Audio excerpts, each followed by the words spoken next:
And now my impression of Jeff Shore at a nursery.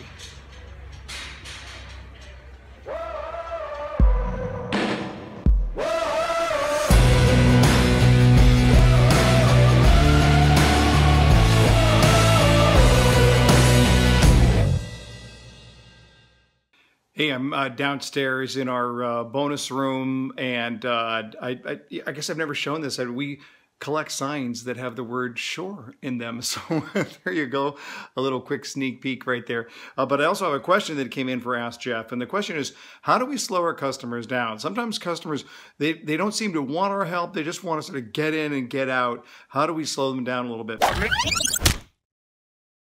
And I think one way that you do that is to ask permission for just a small amount of their time. So especially if you're selling a complex product, something that bears explanation, something they really can't figure out for themselves.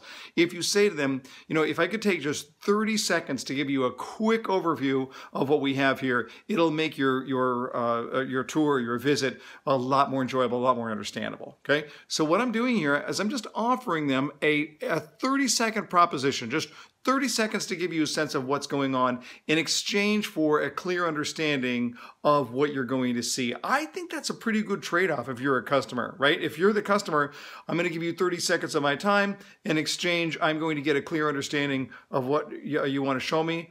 I think that's a good trade. So, and then you just have to try and figure out, okay, well, how do I use that 30 seconds? What's the best use of those 30 seconds to give that overview?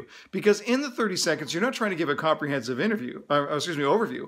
All you're trying to do in those 30 seconds is buy yourself another 30 seconds, right? To prove to that person that you're helpful, that you're useful, that you're worth talking to. So practice that technique. Offer them 30 seconds for an overview and see if that doesn't slow them down just a little bit. Hey, just got back from a run here. I'm worn out, but feeling good. I had a really productive morning, but it was a really draining morning mentally. I was working on some new curriculum. I was working on some business planning and some really interesting stuff, and I really enjoyed it, but it really taxed my brain. And I know for me, I need to make sure that I'm looking at my own life holistically. I do my best work when I am thinking through here, how am I taking care of one area of my life in order to take care of another area of my life. So I find that, you know, if I'm too overloaded on work, then I'm not only not strong when I'm at home, but I'm not strong when I'm at work. But when I'm living a little bit more balanced, when I'm paying attention to different areas, my physical life, my relational life, my spiritual life, when I'm living holistically, I do my best work in all of those areas. Let me just encourage you to pay attention to the whole of your life and not just your sales life.